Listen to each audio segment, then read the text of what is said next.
Buenas, buenas tardes, bienvenidos. Vamos a iniciar hoy un ciclo de tertulia sobre Marx hoy, que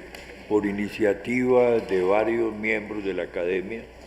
pues se ha considerado muy importante pues discutir ese tema. Vamos a tener tres presentaciones, una que es presentación del libro El Éxodo de Víctor Manuel Bocayo, quien está aquí con nosotros, que será comentado por Fabio Giraldo. Dentro de 8 días tendremos una segunda sesión que se llama Teoría del Valor, con presentación de Samuel Jaramillo y comentario de Alberto Maldonado. Y el 4 del mes entrante, diciembre, vamos a tener un tema que se ha considerado pues de interés discutirlo, que nos dejó Marx en la teoría económica, que será presentado por José Félix Cataño, y una presentación que hará Diego Otero, preguntando si es actual Marx. Entonces esos son los temas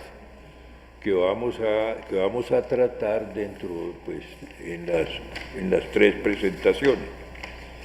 En la de hoy, que es la presentación del libro El Éxodo,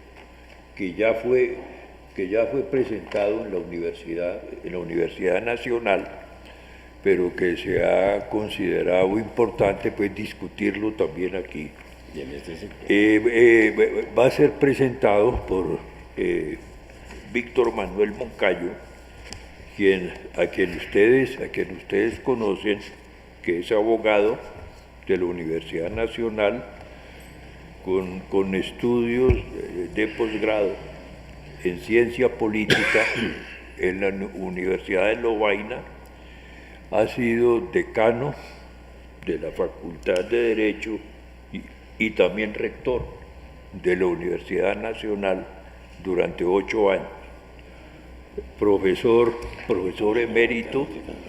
de la Universidad Nacional, y ha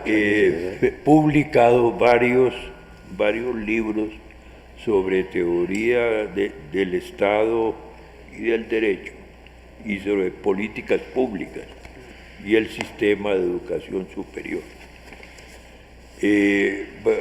Después tendremos un comentario que va a ser Fabio Giraldo, quien es miembro de número de nuestra academia. Tiene la palabra Víctor Manuel.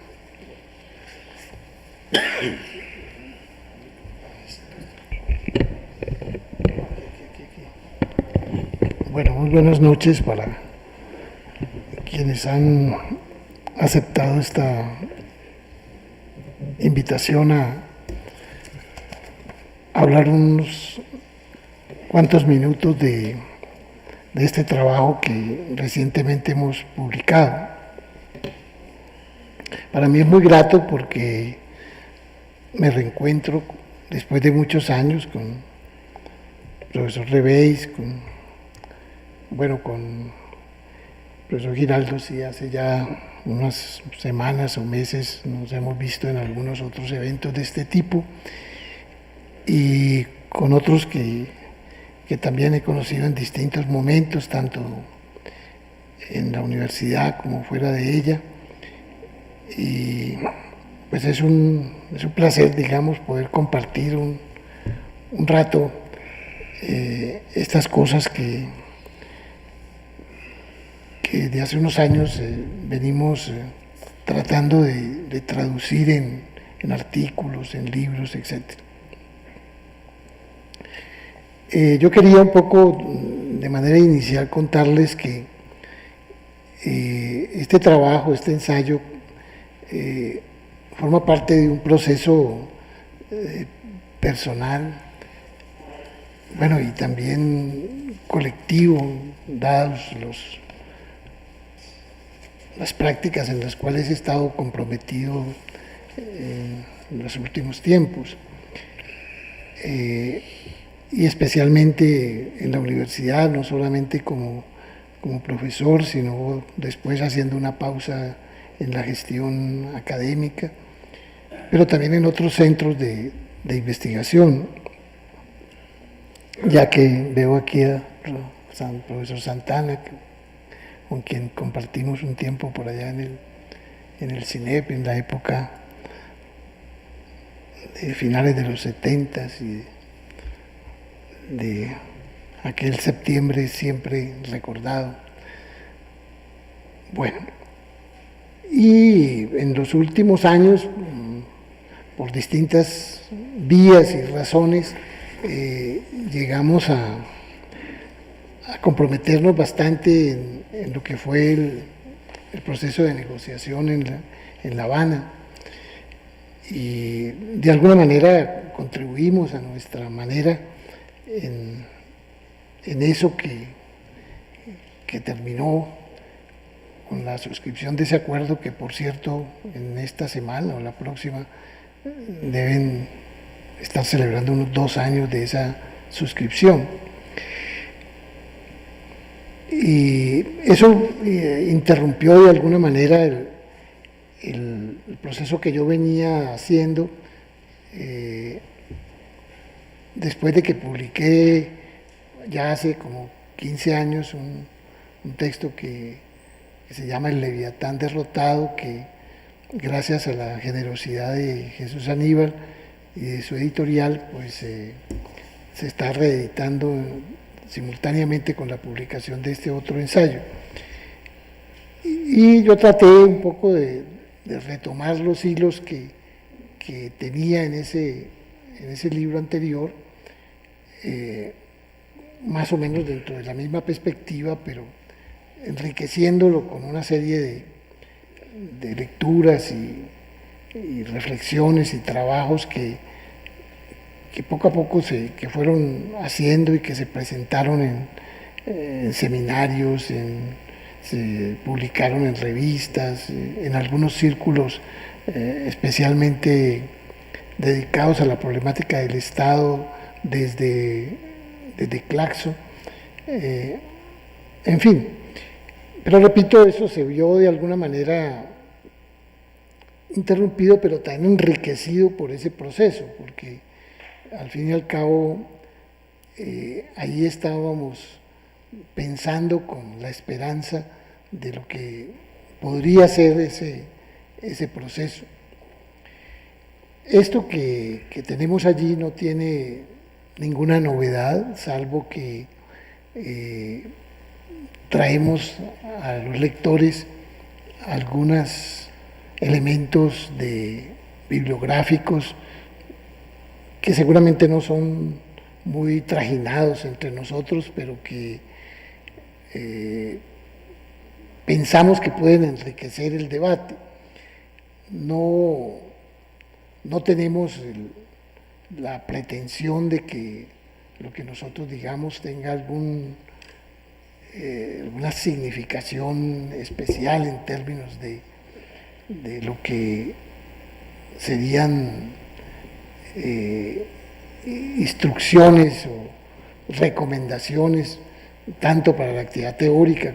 como política. El propósito es un poco menor, es lo que especialmente los europeos llamarían una comunicación. El sentido de la comunicación es llegar a algunos sectores, a algunas personas, para que se abran algunos territorios de debate, de discusión, de análisis, sin ningún afán dogmático. Entonces, terminado ese proceso, pude reanudar lo que ya venía rumiando antes y construí pues estas nuevas proposiciones que están como me lo comentaba aquí Soto Voce, Fabio, presididas por esa expresión bíblica del Éxodo, que como ustedes bien saben, hace referencia a huir de un sistema, en ese caso bíblico, a huir de un sistema de dominación, de esclavitud, transportado ahora acá para decir, vamos a huir también, a salirnos del sistema de organización capitalista, o plantear la necesidad de que eso es la necesidad que tenemos históricamente hoy de asumir.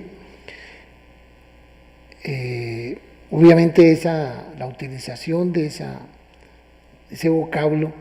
es traído de un autor italiano que yo utilizo allí en el libro,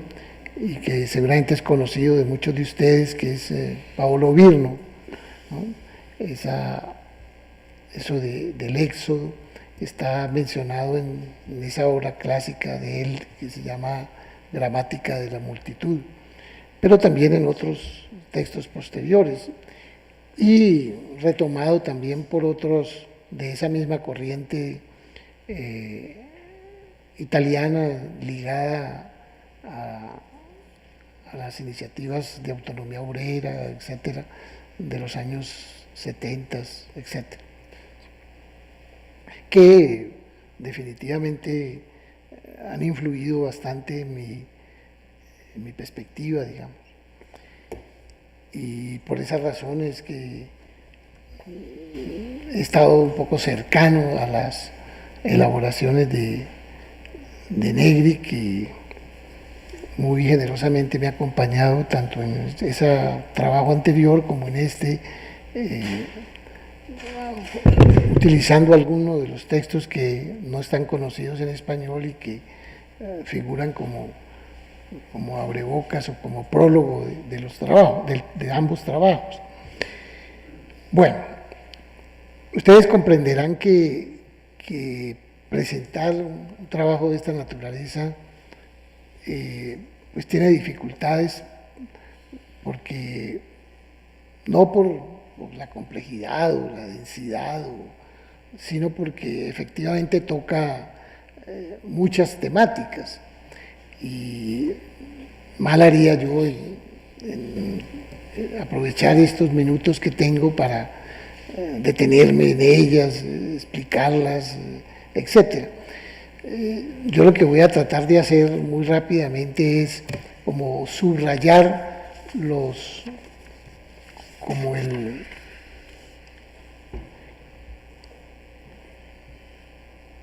sentido general de lo que está ahí reunido. Empezando, como ustedes lo podrán seguramente ver, por situarnos desde el punto de vista de la subjetividad. Por eso en el primer capítulo yo me refiero a quiénes somos, un poco para hacer referencia a que no somos, como a veces se piensa o lo pensamos nosotros mismos, unas unidades antropológicas de carne y hueso, etcétera, sino que tenemos en nosotros una acumulación de categorías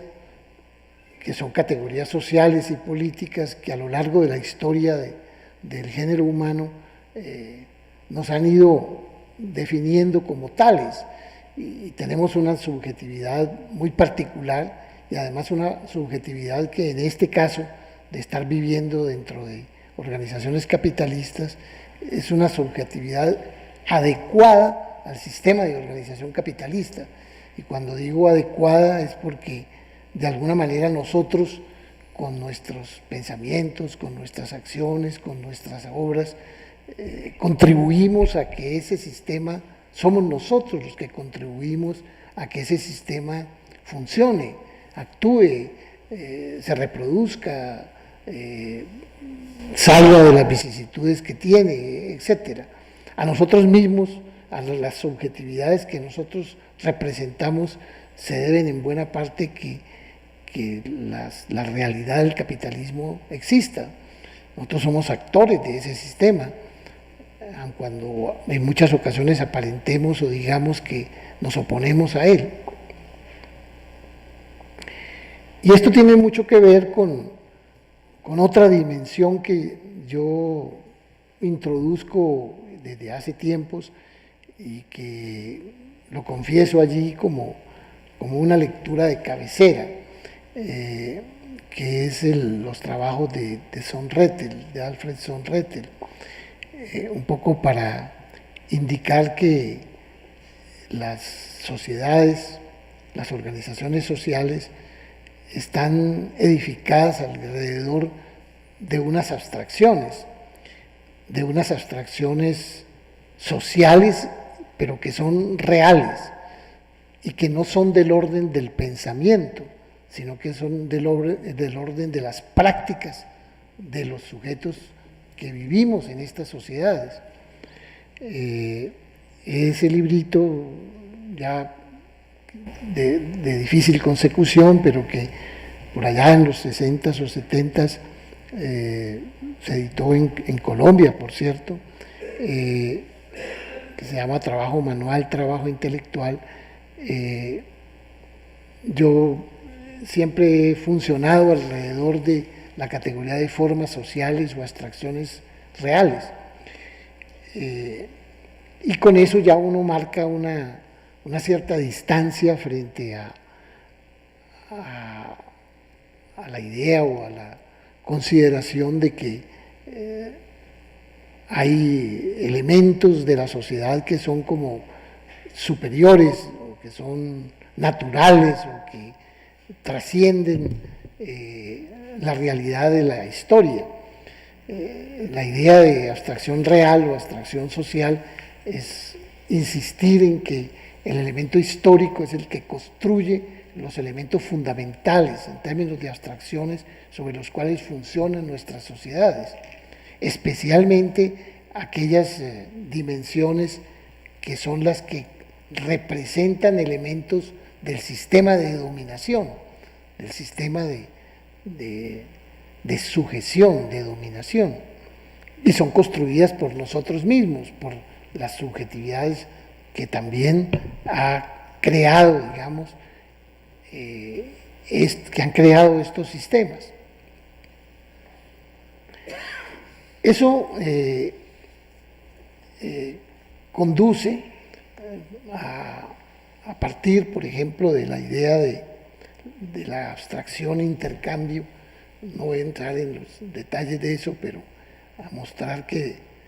el tema de la igualdad, de lo desigual, de lo que significa el intercambio como equilibrio de desiguales, es una realidad surgida de las prácticas sociales, y que el intercambio como igualdad es creado por nosotros mismos, esa fantasmagoría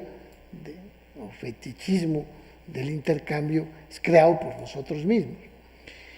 Y así otras dimensiones de la sociedad, especialmente la dimensión estatal. Y por eso en este trabajo yo retomo las cosas que había escrito antes sobre el Estado para considerarlo como una abstracción real. Eso supone una ruptura muy grande con muchas concepciones sobre el Estado, ¿no? Que inclusive uno mismo fue partícipe de ellas, ¿no? Cuando de alguna manera errábamos por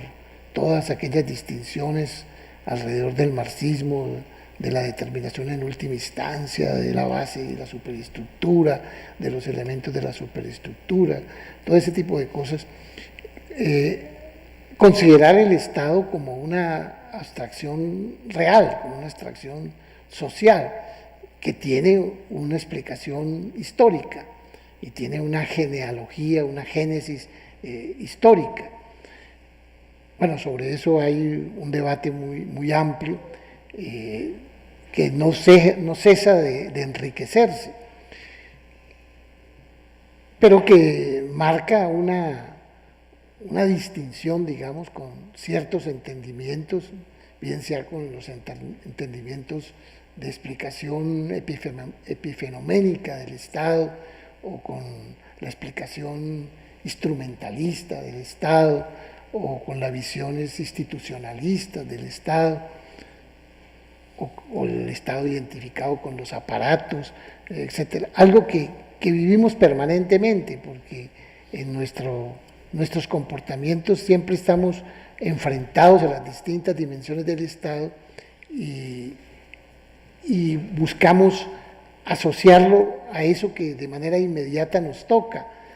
a sus aparatos, a su funcionamiento, a sus elementos históricos desde el punto de vista del pueblo nacional, del territorio, de eso que llaman el monopolio de la fuerza. Bueno, todas esas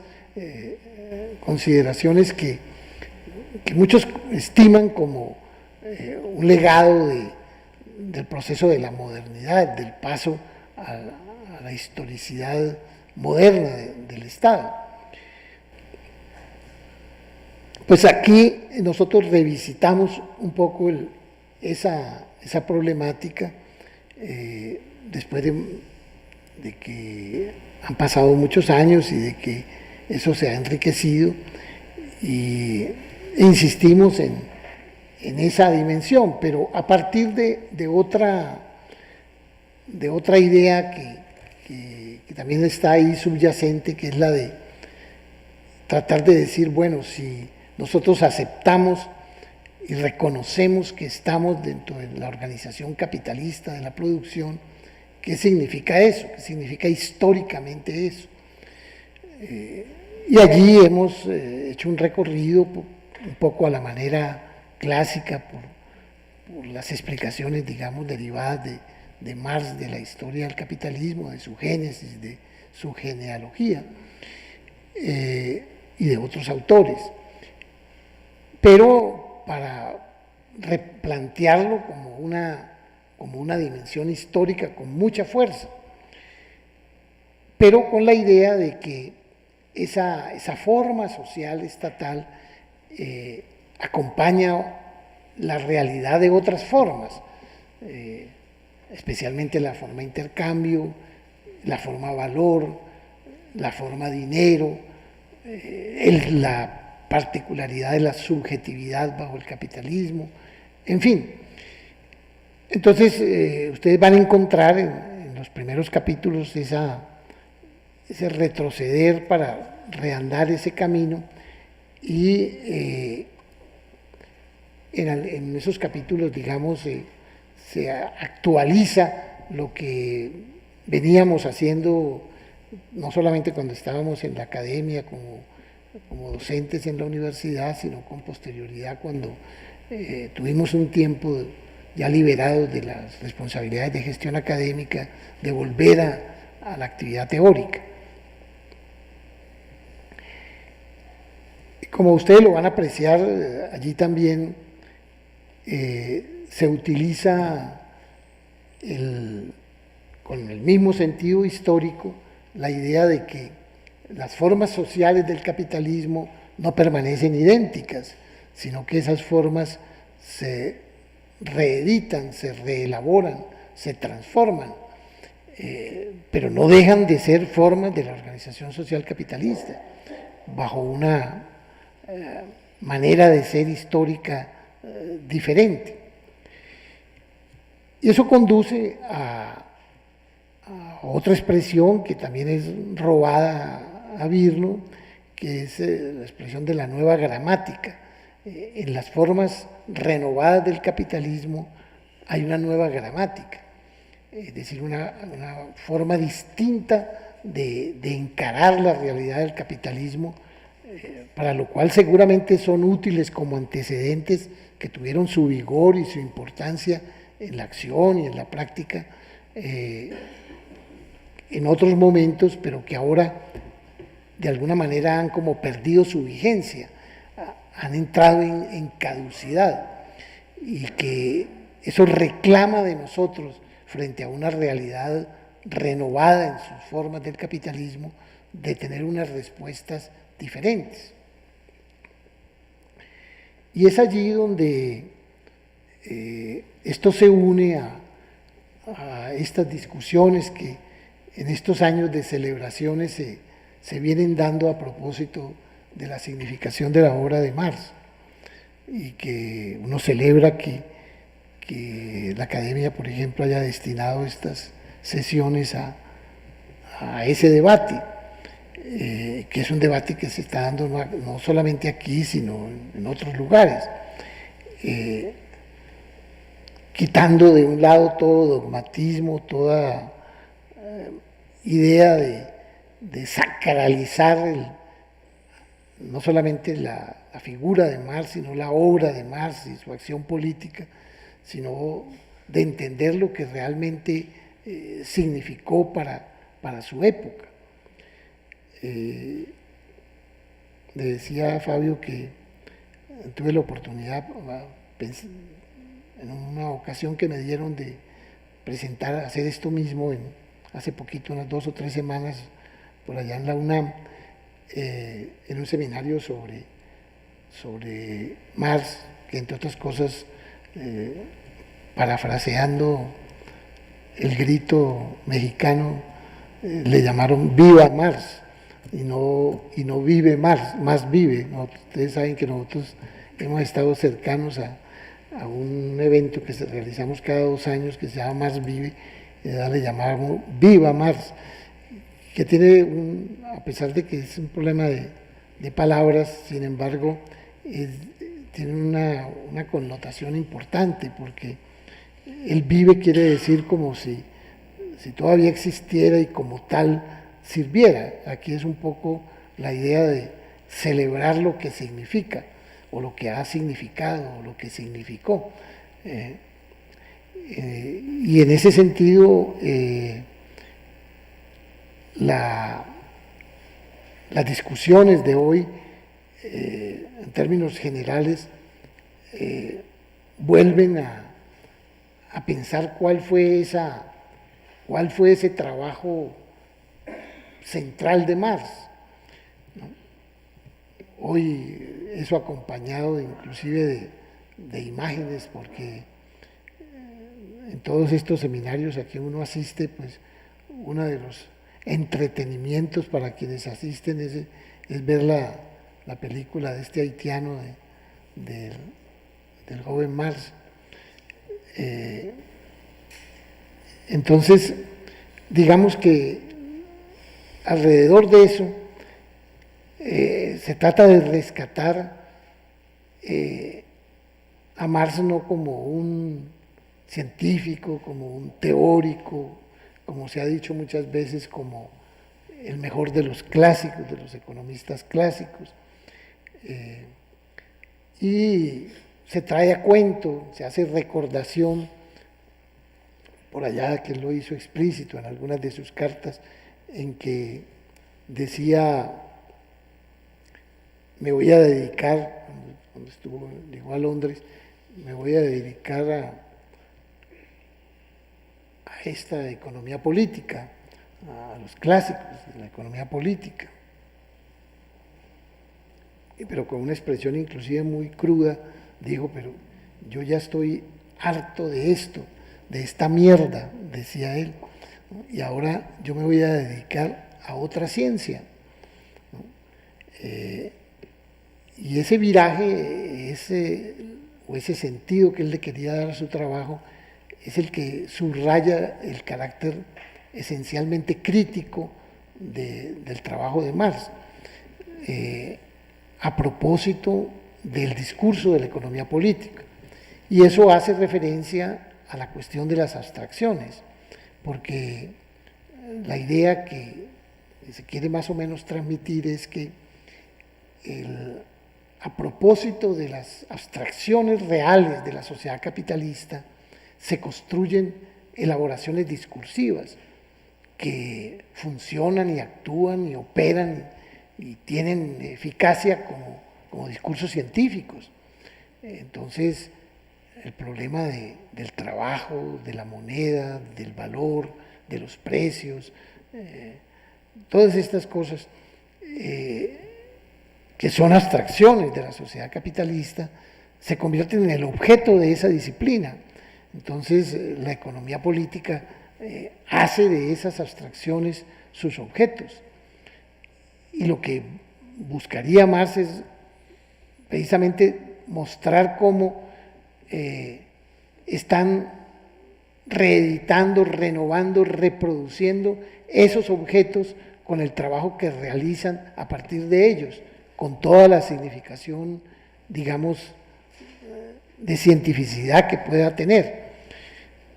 Y la posición es de ruptura. Entonces, de allí vienen todas una serie de elaboraciones que están tocadas aquí y con las referencias a digamos, a los autores que han tocado eso. Allí se valora mucho un texto que también ha sido objeto de mucha tinta,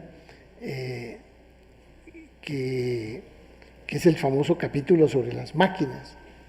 ¿no? Que está incluido como parte de los Grundrisse, que es, algunos lo consideran casi que como una anticipación genial a la realidad del funcionamiento del capitalismo con posterioridad, pero que era la realidad inclusive ya del capitalismo bajo el sistema maquínico, bajo el maquinismo. Y de ese capítulo es donde se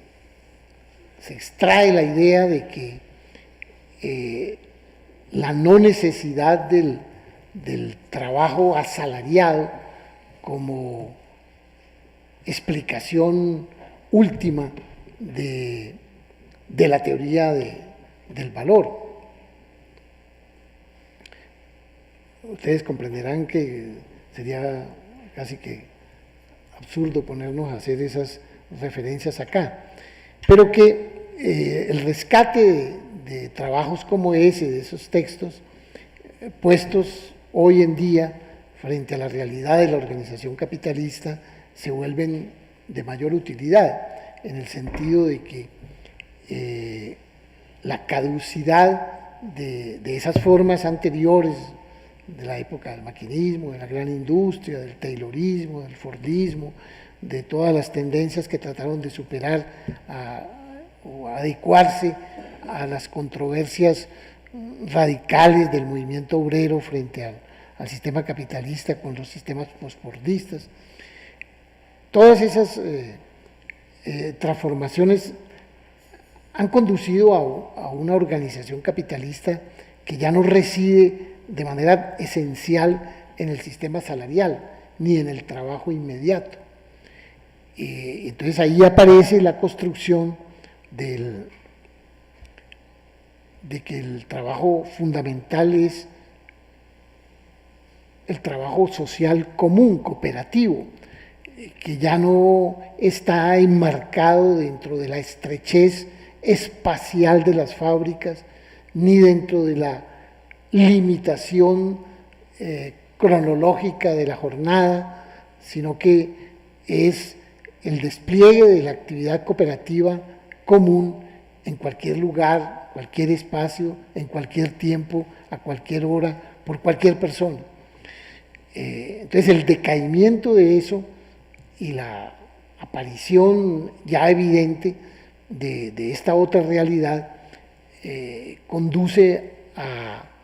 que las categorías que permitían explicar en términos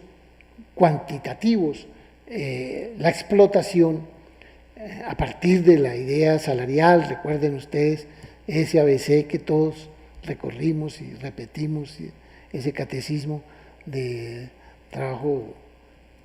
necesario y trabajo excedente, etcétera, para tener que pensar hoy en unas categorías diferentes a partir de esa realidad para encarar en qué consiste la explotación hoy, dónde reside la explotación y la dominación hoy,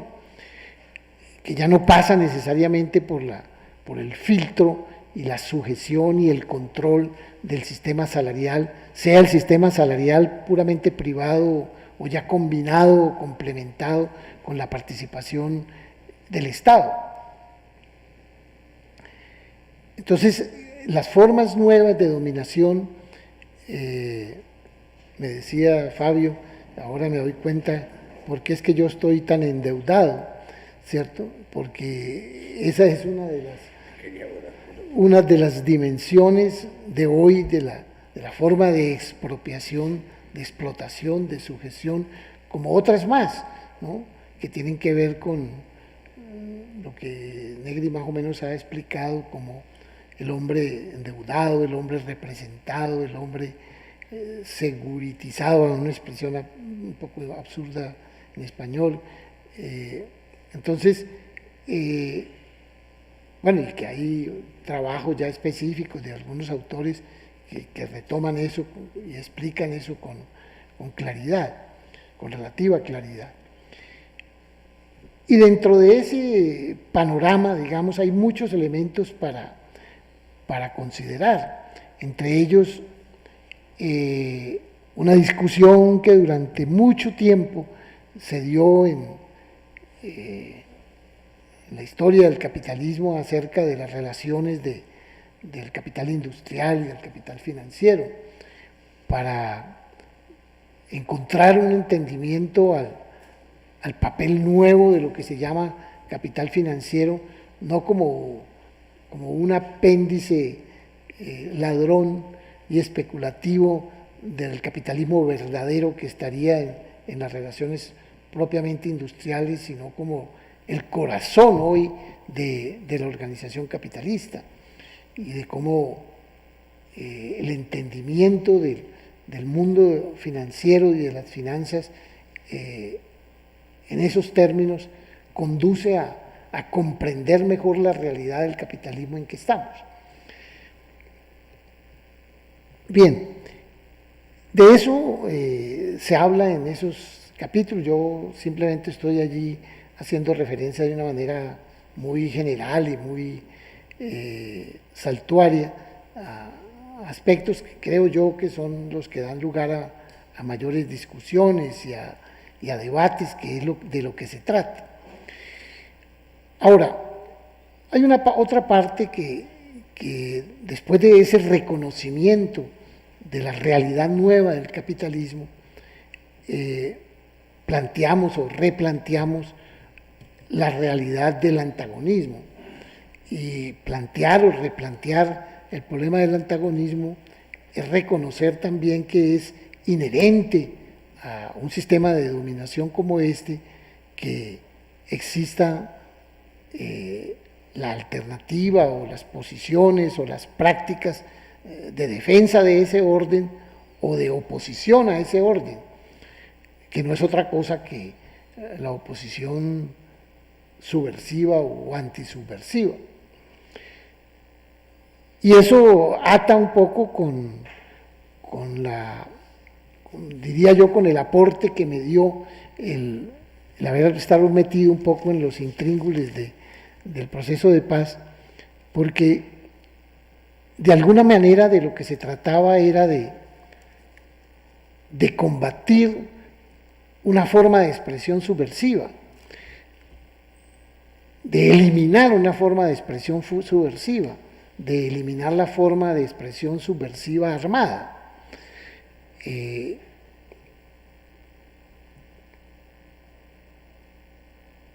el propósito de fondo, desde el punto de vista de quienes representaban al Estado en eso, y de los medios, y la opinión, y los partidos, era que lo que les interesaba fundamentalmente era que eso terminara, que esa expresión armada de la subversión concluyera. Lo demás eran arandelas. Claro que del lado de la organización guerrillera existía, no totalmente con plena claridad, de que la perspectiva subversiva continuaba y podía continuar bajo otras formas. Recientemente nos atrevimos a decir de que habría que pensar en la subversión no armada y dejar, digamos, evitar la satanización de la palabra subversión. Y en eso hemos acudido muchas veces a mencionar el trabajo de Fals, ese de la subversión en Colombia, citándolo en muchas ocasiones para decir que el problema de la subversión no es un problema blanco, negro, bueno o malo, ético o no ético, sino que es una cosa inherente al propio de un sistema de dominación, de que haya expresiones individuales o colectivas, espontáneas o organizadas, subversivas, y que no debemos tener temor a calificarnos como tales, inclusive en territorios que en principio se reclaman como asépticos de eso, como es el territorio teórico. Quienes trabajan o trabajamos en estas cosas, de escribir cosas, bien difícil nos cuesta decirnos que podemos ser subversivos y que la idea de la subversión puede estar en múltiples dimensiones, no solamente en la expresión armada. Las condiciones para que esas formas subversivas no armadas son muchas, y justamente de lo que se trata en esas prácticas sociales y políticas es que se den esas condiciones, se puedan permitir esas condiciones. De alguna manera todo eso que llamamos ahora y que bien sistematiza nuestro amigo Santana de la implementación, es los medios para que funcionan otras formas de expresión subversivas dentro de la sociedad capitalista no armadas. Bueno, ya sabemos que de eso poco podemos hablar porque está bastante bien enredado ese proceso y casi que a puertas de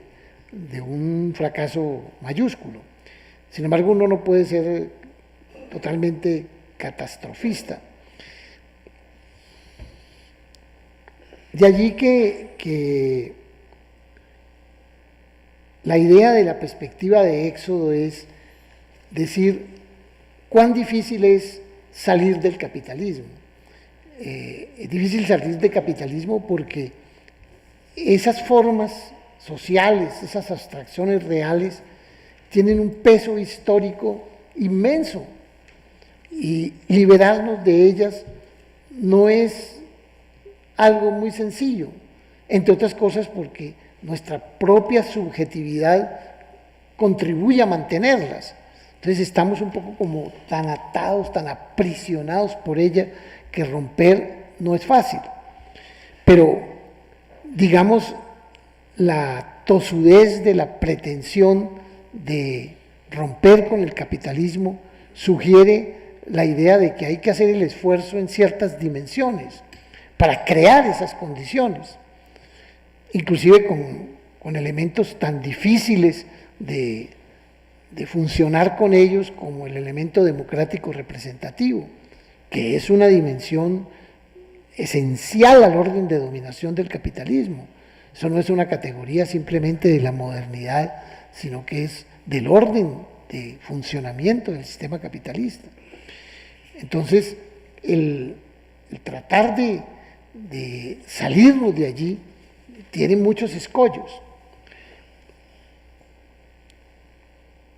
Y obviamente en ese territorio no existen cartillas, ni manuales, ni recetas, ni orientaciones, ni manifiestos, ¿no? Sino que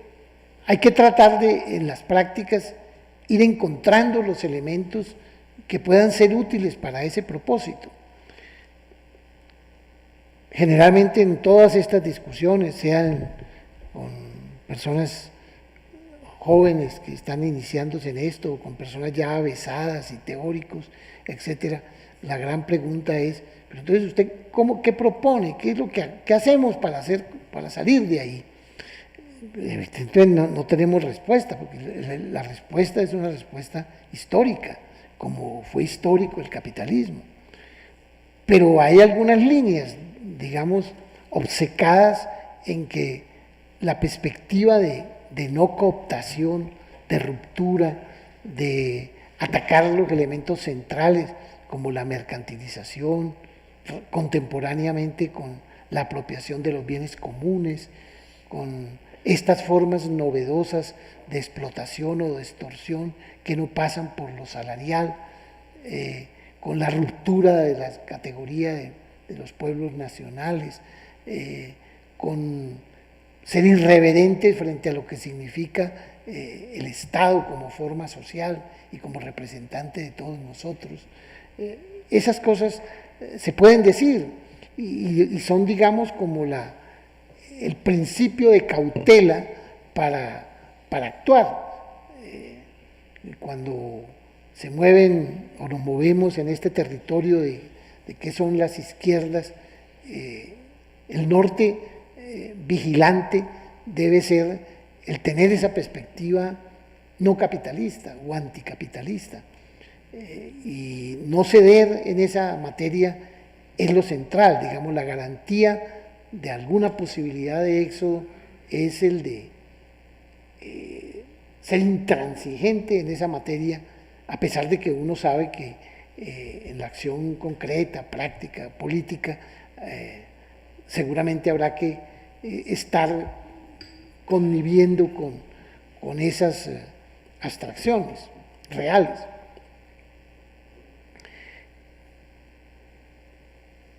En eso uno oscila entre la desesperanza,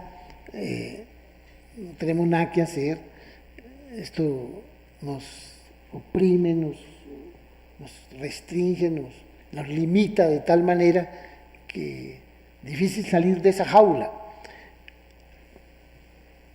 O hay esa desesperanza desemboca a veces en la impaciencia, ¿cierto? ¿Qué diablos hacemos? Pues que es una impaciencia que siempre ha estado y que está en todas las mentalidades que tienen al menos esa definición subversiva presente. Hace poquito recordé ese texto que muy bello de Brecht, así lo encuentro por aquí, para no hacer referencia a él de manera memorística,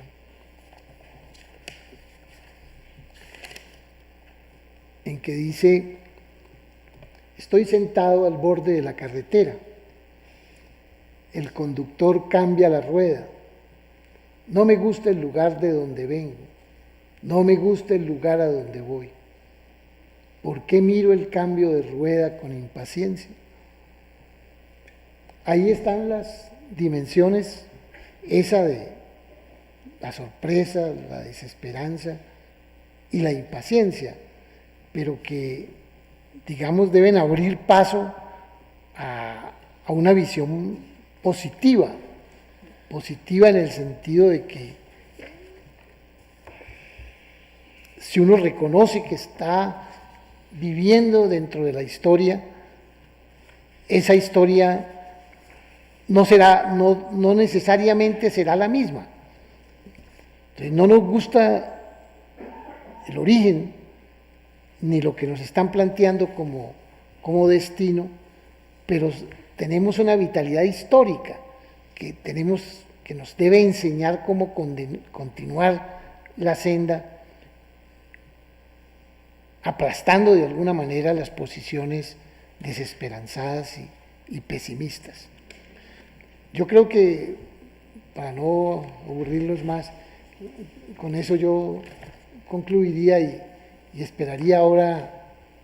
la crítica fuerte aquí de Fabio, que ya la tuvimos en alguna ocasión en que nos encontramos cuando todavía esto no estaba publicado, pero que ahora me dice que al verla escrita, obviamente está el muñeco más fácil para darle palo. Gracias.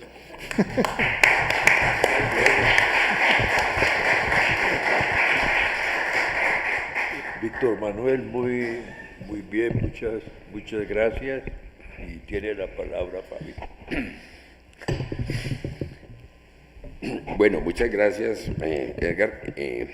Para mí es muy placentero comentar este libro, que realmente es un trabajo que recomendaríamos que lean, porque creo que, como dejas claramente señalado, es una historia de toda una elaboración de largo alcance. Yo no voy a entrar ni en los detalles que no tocó el propio autor, pero sí señalar algunos aspectos que considero centrales. De pronto puede ser exagerado de mi parte, te decía a ti al inicio, que me llevé la sensación de que Víctor Manuel llegó a la conclusión que había que dejar de ser marxista para seguir siendo revolucionario. Me parece que eso lo sustenta razonablemente en el texto, no porque niegue, y creo que él es un conocedor. Tenemos aquí a Samuel, con el que estoy también por ahí debatiendo sobre Marx, realmente del texto. No podemos estar aquí frente a personas que no conocen realmente la obra sustantiva de Marx. Particularmente yo creo que ese primer tomo del Capital, donde él le dedica una parte interesante para describir la primera fase, hasta la fase industrial del capitalismo, y muestra que allí, cosa en la que yo entraré a terciar ahora, como es mi costumbre, hay un Marx que trabaja las categorías centrales, él las desarrolla muy bien a través del valor, el valor de uso, el valor de cambio, y quizás toca en una refrescante mirada, viendo los textos que han servido para redefinir y ver potencias del pensamiento de Marx, que quien no tenga el tipo de trabajo que haces tú, pues seguramente no lo ve. Quizás son reveladoras las discusiones que hace sobre plusvalía, etcétera, en esa parte del texto. Creo que no quedó expuesta la maquinaria completa del libro, porque este es un libro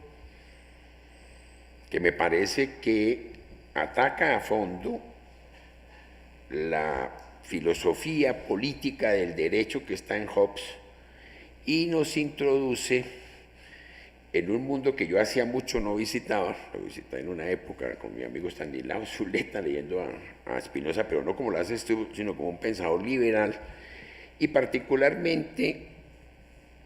los textos esclarecedores, que son también base de las fuentes de Negri, no sé tu caso, de Deleuze, que tiene unas reflexiones bastante interesantes sobre Spinoza. Y creo que es el núcleo central de la argumentación, no solamente tuya, sino de Negri y del propio Virilo que citabas inicialmente, con un concepto que es bien interesante y que no se puede separar de lo que tú llamas el éxodo, que es la multitud, y la multitud entendida en una forma, yo diría, muy cercana a la fenomenología, en el sentido en que ya en Spinoza la multitud proviene de la unidad del diferente, y esa unidad no se deja subsumir en las categorías convencionales, por lo menos de la filosofía, antes del propio Spinoza.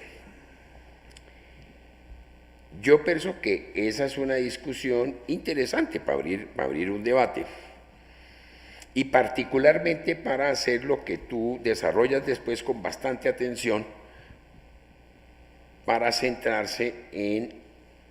la crisis del Estado Nacional y a partir de esa crisis mostrar cómo se requieren nuevas formas de pensar la institucionalidad del mundo contemporáneo y particularmente de lo que llamaríamos la sociedad capitalista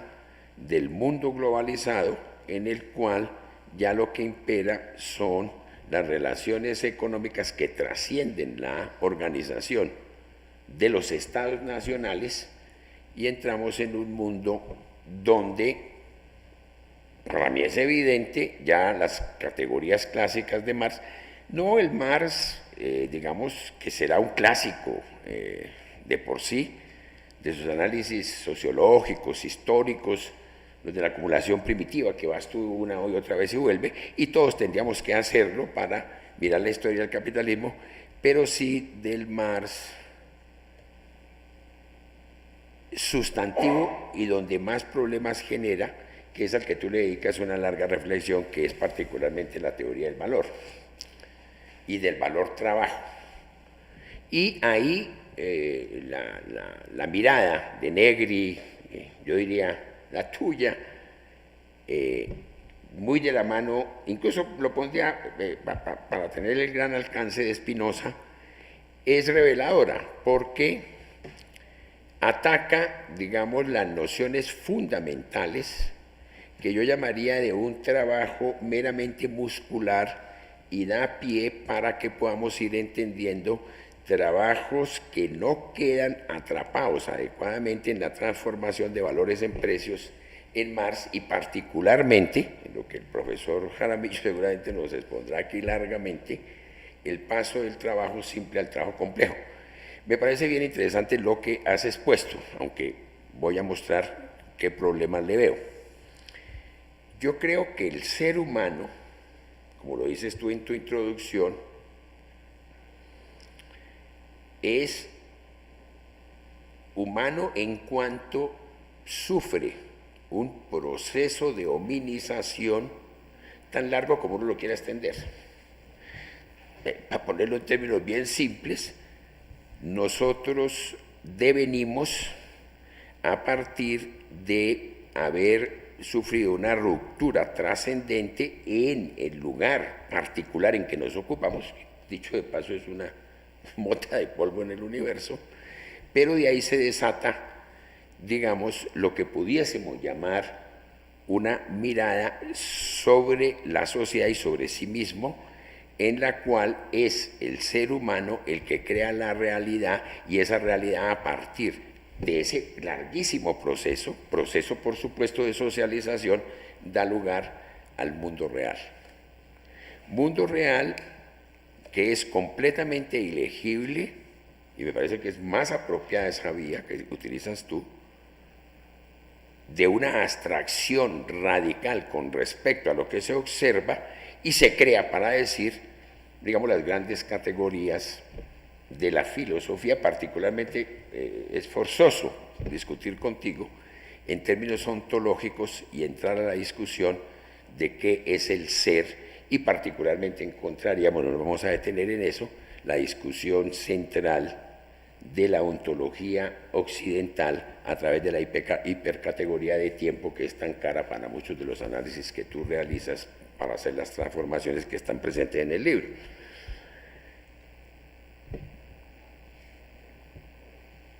Yo creo que el debate con Marx, dejando de lado pues que estamos frente a un pensador, porque por aquí hay gente que cree que porque uno no coincide, me parece bien, con esa escatología marxista, o esa cristología a veces llamo yo, de pensar que están los fundamentos de la totalidad de la vida social y que quien no esté adscrito a ella entonces no entendió el mundo. Vemos aquí un intento de esclarecer un problema. Ese problema está ya en los griegos. O sea, Marx es un lector problemático de los griegos. Y eso lo lleva a tener un problema en el propio valor y no ver que en su teoría está buscando equivalencias que muchas veces, lo expones tú muy bien, se quedan atrapados en un desgaste de fuerza de trabajo como si fuera un problema material solamente, y no ve que en el ser humano está la totalidad del movimiento propio de la sociedad, porque ya en tus términos es el ser humano el que le da contenido y valor a la sociedad en que él se encuentra. por lo menos en los primeros desarrollos del proceso de dominización.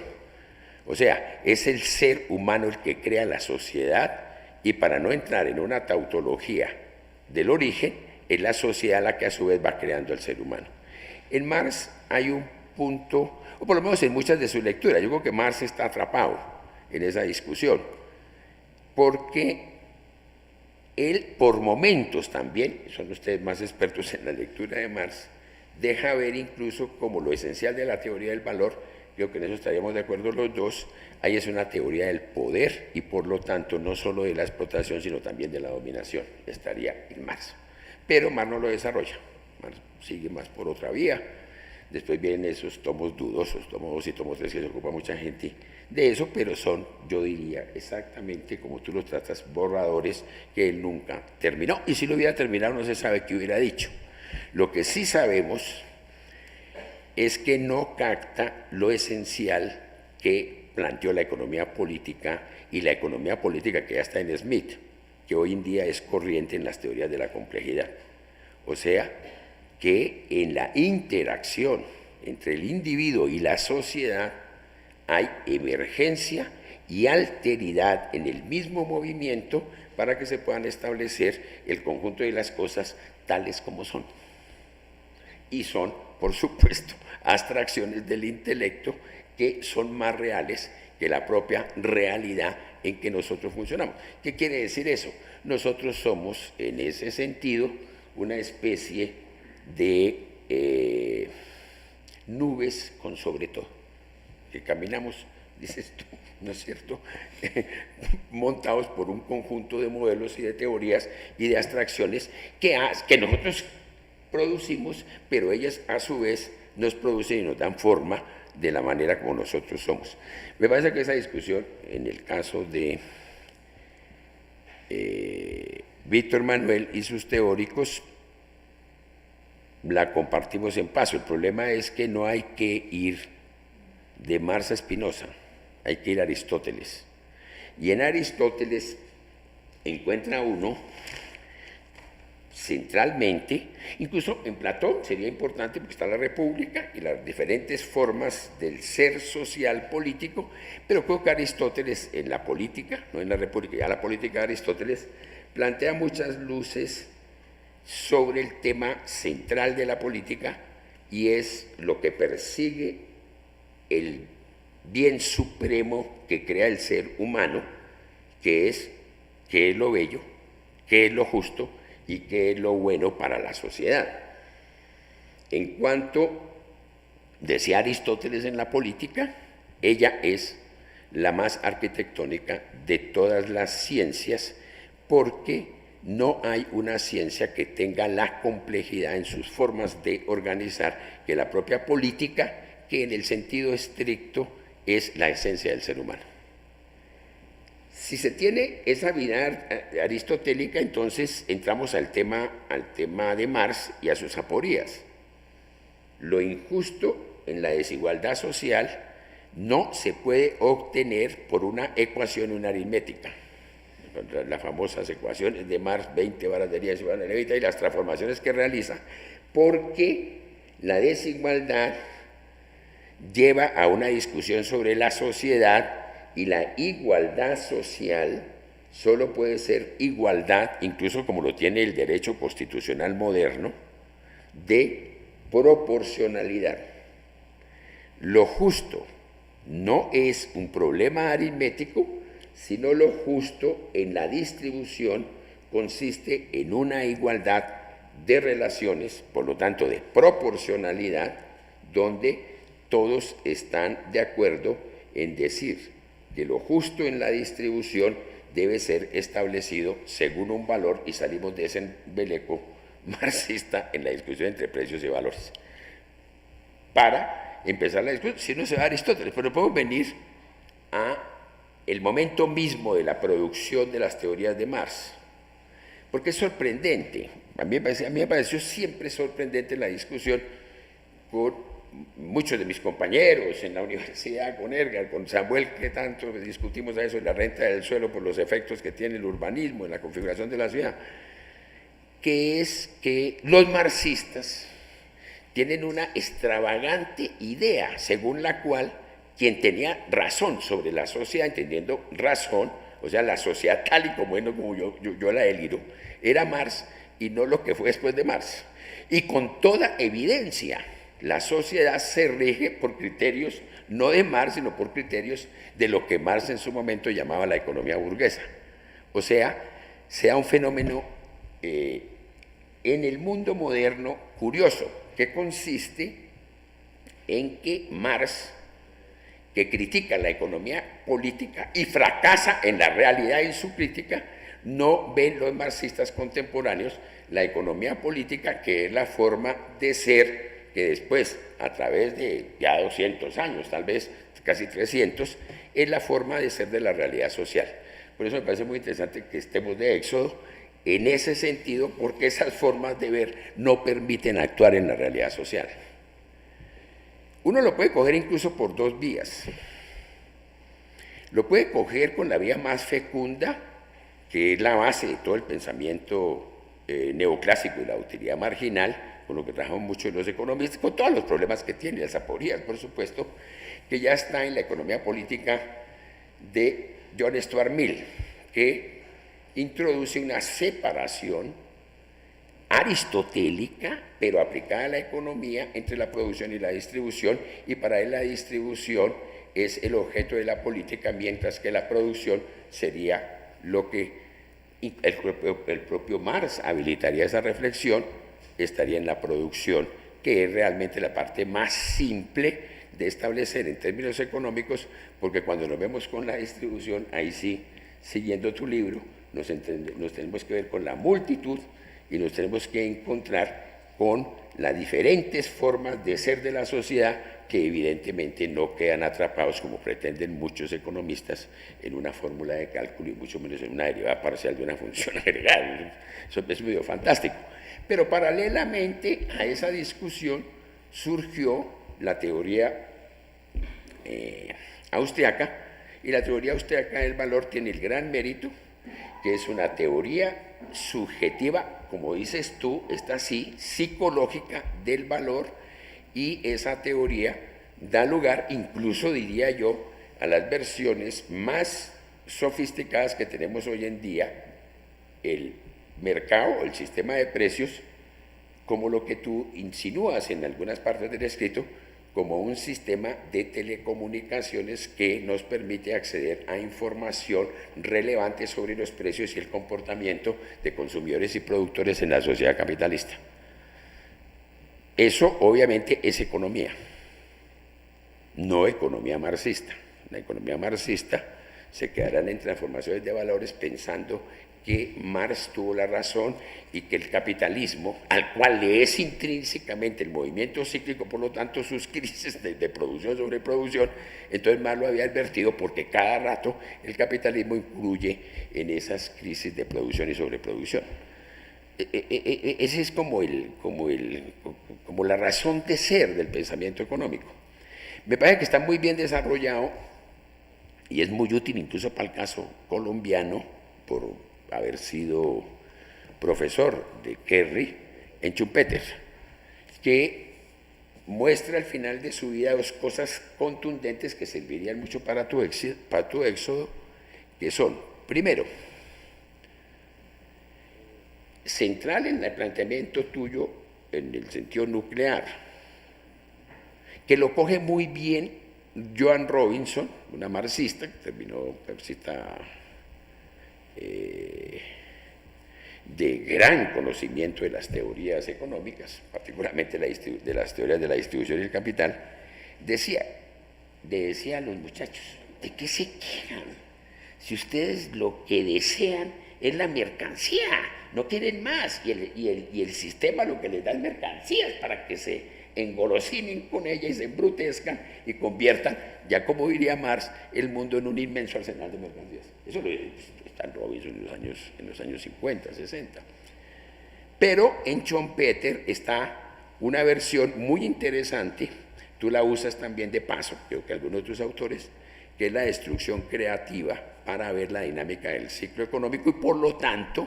de lo que es la teoría económica moderna. O sea, cómo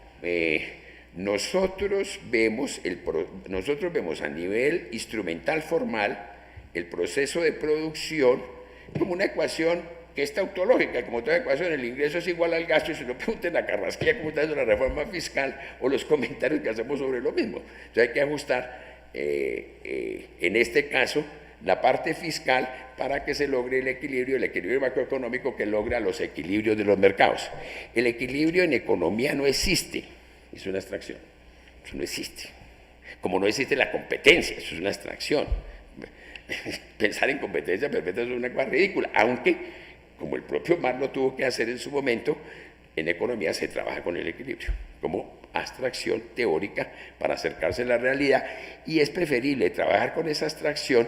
que ponerse a dar vueltas y vueltas sobre la realidad que uno no logra comprender si no hace la abstracción. El problema es qué tipo de abstracción, si es una abstracción estratégica, si es abstracción da cuenta y razón de los fenómenos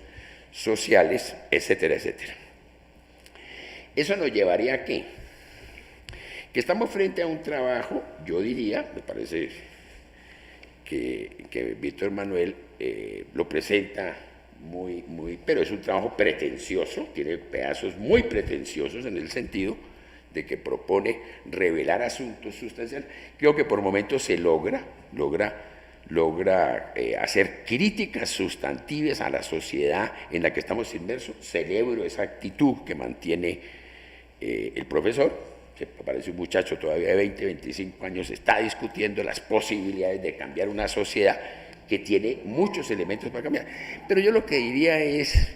que esa es una discusión típicamente marxista. O sea, los marxistas creen que la sociedad cambia si ellos con su aparato la cambian. La sociedad está cambiando. Esta sociedad está en una revolución tenaz. O sea, la sociedad de hoy no tiene nada que ver, lo dices tú muy bien, con la sociedad industrial, pero tampoco necesita pues de unos señores que nos vengan a echar carretas aquí y más, porque la sociedad está cambiando. Por donde está cambiando el punto no nos interesa. En eso no estoy de éxodo, deberíamos de entrar a una discusión política. Política en el sentido de cómo se debe hacer la distribución y cómo la distribución como problema político nos lleva a la discusión crucial que yo creo que la academia debe asumir y agradecer, por supuesto, al profesor que nos ha presentado su interesante reflexión en la distinción que debemos establecer entre teoría y política económica, entre economía política y política económica, porque hoy en día hacemos economía política de la política económica, y eso no es lo mismo que hacer economía política, y por lo tanto tú nos invitas a una reflexión que trasciende de mucho lo que la mayoría de los académicos no hacemos, porque plantea abiertamente una discusión de filosofía política, que así nosotros nos sentamos, veamos la dificultad del éxodo, te decía yo, porque cada día el sistema nos tiene amarrados de pies y cabezas con unos alambres que son las deudas, el crédito, las tasas de interés, en el cual prácticamente ya no existe nadie en la sociedad, pero son discusiones que no deben dar lugar a visiones que no dejen ver la esperanza. Creo que Éxodo no es un libro que nos lleve a no tener esperanza, sino al revés, abre un camino que tiene elementos de gran fertileza. Creo que las discusiones que hay sobre el Estado, sobre los límites propios del Estado, incluso yo las comparto. Yo creo que es mucho más fácil acabar el Estado y toda esa burocracia que acabar las relaciones que van debajo de la historia del Estado, que son las relaciones de los intercambios, sin los cuales tampoco pudo haber sociedad y no pudo haber sociedad a través de la historia, y sirven para discutir por qué un instrumento de una complejidad como el mercado ha sido apropiado por un grupo de fanáticos que lo usan a su favor para apropiar para sí las potencialidades que yo diría, no sé si tú compartas conmigo, que le han sustraído al común, al conjunto de la comunidad, que reclama una multitud que en lugar de estar en retirada debe afrontar una discusión abierta sobre la orientación de la sociedad. De todas maneras, muchas gracias, profesor. Creo que nos has dado una gran obra y he aprendido a través de su lectura a entender a muchos que dejaron de ser marxistas para seguir cambiando la sociedad. Muchas gracias.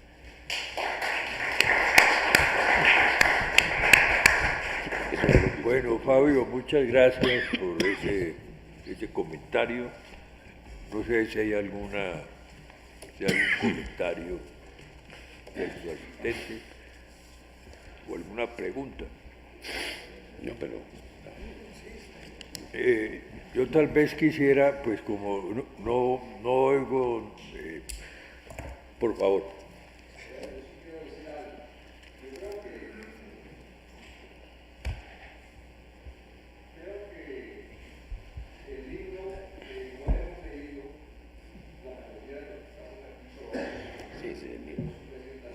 Me indica que se podrían encontrar aspectos y elementos supremamente importantes que nos ayuden a comprender cómo es la sociedad en que actualmente estamos viviendo, tanto en Colombia como en el contexto mundial, y entender cuáles son las contradicciones que se han desarrollado desde el periodo en que Marx escribió El Capital. Porque, por supuesto que estamos en un mundo que desde su misma formación, como decía Fabio, de una brizna en el universo, pues está en constante cambio, en constante movimiento. Y entender en qué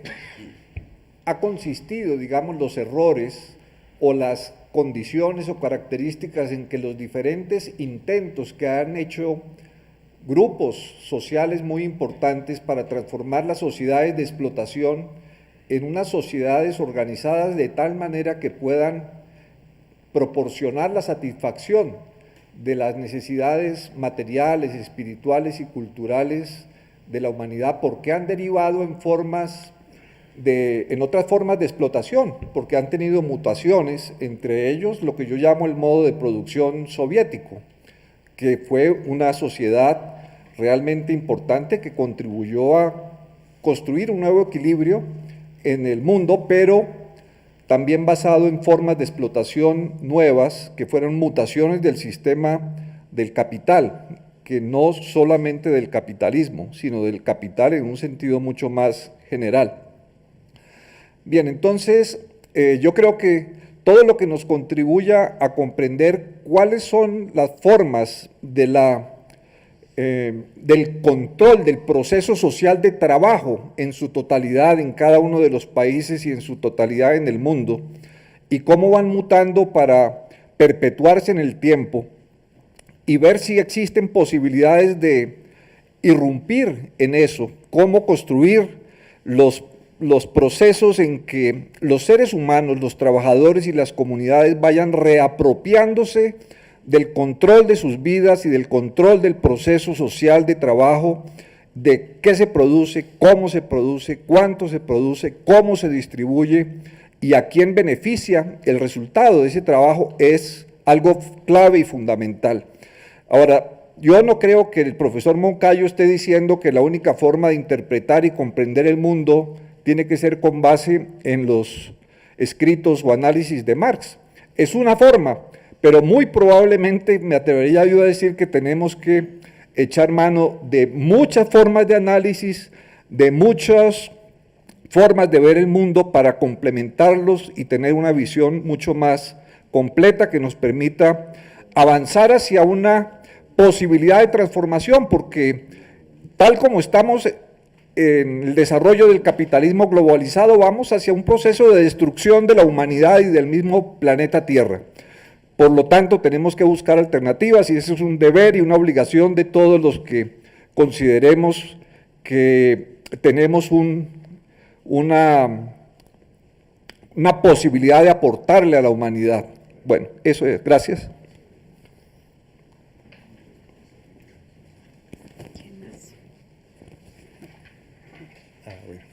¿Qué hago aquí? Hablo por él.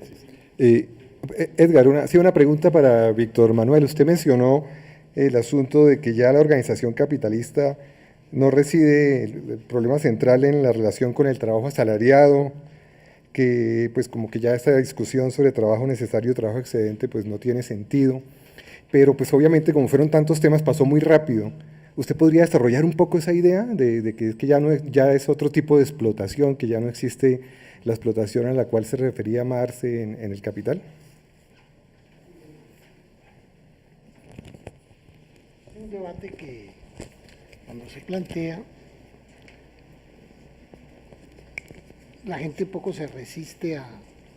admitirlo. La realidad de que la línea de lo que decía Fabio de dominación, explotación, no pasa por lo salarial, no significa que las relaciones salariales hayan concluido, ni que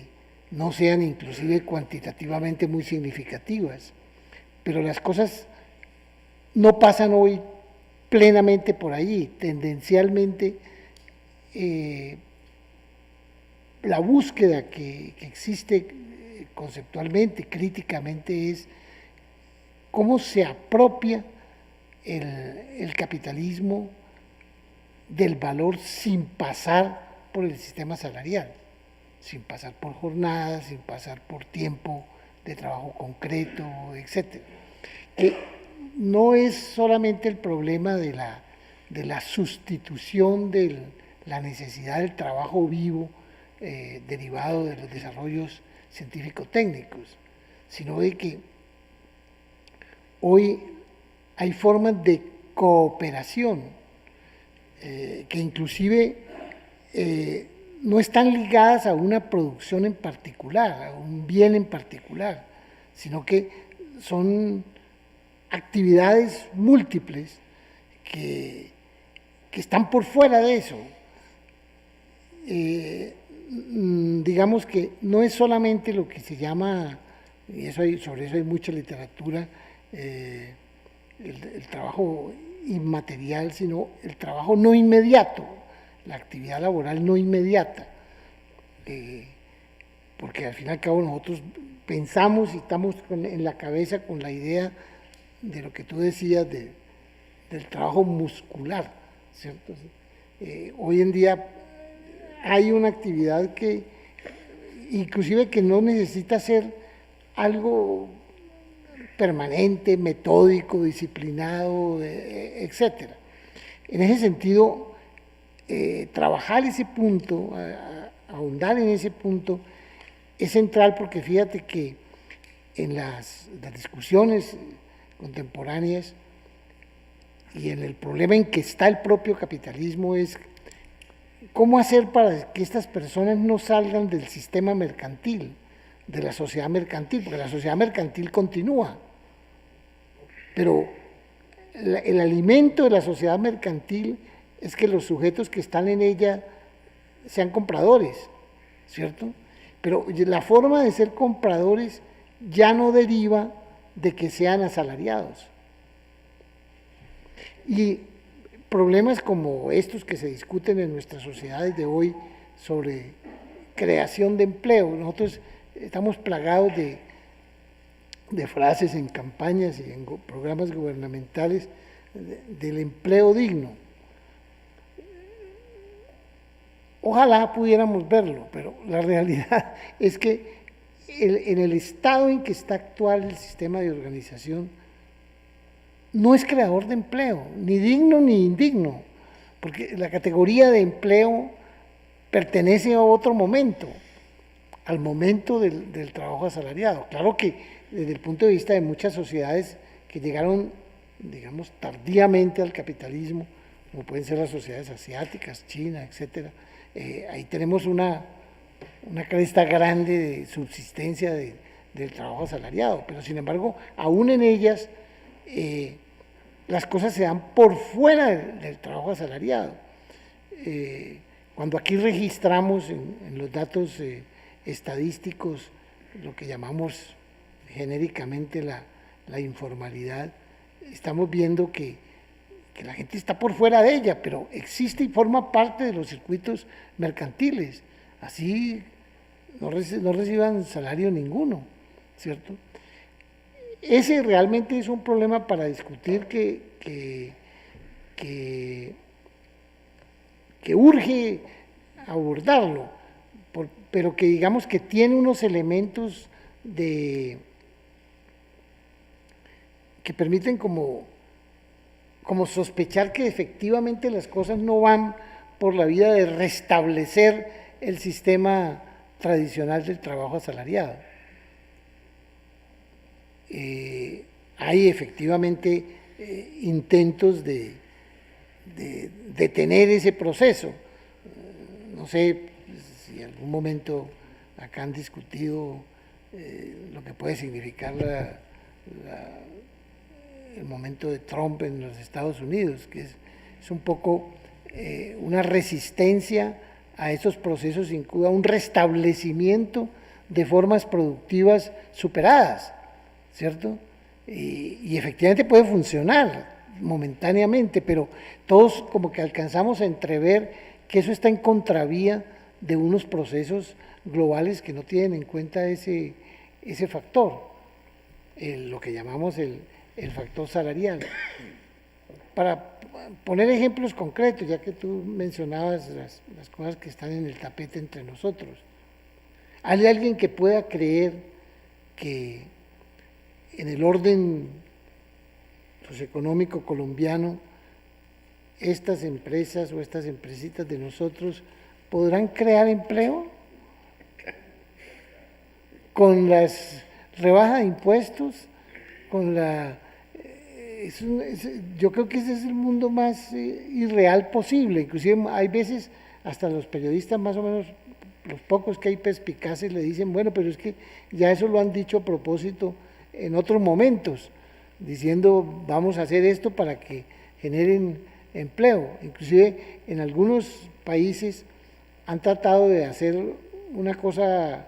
como forzada, obligatoria, ¿cierto? Que haya una especie de control de que lo que reciben por esos beneficios, por esos incentivos, se pueda cuantificar en puestos, ¿cierto? Que casi que solamente si los demuestran puedan tener el beneficio, cosa que eso nunca ha sucedido ni creo que podrá suceder. Pero digamos, la realidad de hoy es esa, y la realidad que uno observa también es que la organización general del sistema capitalista, lo conversábamos al comienzo con el profesor Reveis, es que el rumbo mismo del desarrollo capitalismo no tiene claridad, no aquí solamente, sino en las otras sociedades. No hay como fórmulas, no hay salidas, y ya no tienen mucho que ver con esos problemas más o menos clásicos de sobreproducción y falta de capacidad de consumo, y que eran las temáticas, digamos, habituales de todas las discusiones, y de qué hace el Estado frente a eso, etcétera. Ya no se está en eso, pero tampoco hay una línea clara, y a veces somos un poco injustos también en la visión crítica de estas cosas más inmediatas, pero es que la realidad del capitalismo hoy ha cegado esas posibilidades, y en países como estos, pues evidentemente ese cegamiento, esa obturación se ve más pronunciada, no se le ve a eso alternativas. Esos son los debates que a mí me parece que ya en particular habría que ahondar, ¿no? Yo realmente cuando abordo esto y en los sitios en que uno participa, eso siempre sale, ¿no? Porque está como en el espíritu de la gente de decir, bueno, ¿y entonces qué? ¿No? Pero lo cierto es que la gente ahí deambula por muchas cosas que generan ingresos intermitentes, precarios, inestables por periodos, etcétera, pero subsisten dentro del sistema, ¿cierto? Y el sistema no necesita incluirlos a la manera antigua. seguramente habrá quienes harán ese esfuerzo de retrotraer un poco las etapas y volver a las formas productivas superadas, que creo que es un poco lo que le puede haber funcionado a nuestro amigo Trump momentáneamente, ¿cierto? Porque hay generación de empleo allá, se dice, ¿no? Y hay ingresos y hay unas actividades que estaban abandonadas y que ahora con sus políticas relativamente se reactivan. Bueno, yo no conozco mucho de eso, pero digamos tengo como sospechas por ese lado, pero me ilustrarían más las personas que están más cercanas a eso. Pero, digamos, yo lo que celebro en estas cosas es que el poder abrir unos canales de comunicación que permitan esas discusiones. Si nos metiéramos, por ejemplo, en lo propiamente político, en lo democrático representativo, ahí sí que estaríamos también con líos. Aquí pensamos, y muchos dudamos de eso, de que el problema del sistema político es alcanzar niveles de pureza, de no corrupción, de transparencia, de mayores niveles de participación, etcétera, que es la cantaleta, la cantinela de siempre, ¿cierto? Ese, por ejemplo, es un debate también para abrir, ¿no? Que no es fácil de resolver, porque está muy interiorizado la idea de que nosotros no nos podemos deshacer de la idea de lo democrático representativo. Y así con muchas otras dimensiones. Entonces yo registro eso, que evidentemente es un punto para estudiar como una adquisición que tenemos que hacer en el debate y seguramente aceptar que tenemos que hablar de eso, ¿no? Y sobre esto pues obviamente se ha escrito mucho, ¿no? Y a veces de manera confusa, como pensando que el problema simplemente es de la tradicional sustitución de lo maquínico, que ahora sería lo robótico, por las personas, por los sujetos, ¿no? Lo que vemos en los informes de televisión y el locutor japonés y las formas robóticas de hoy. No, eso es un elemento, pero ahí no reside la abolición del sistema y la eliminación del régimen salarial, la caducidad de esa categoría. Bueno. Bueno, muchas gracias.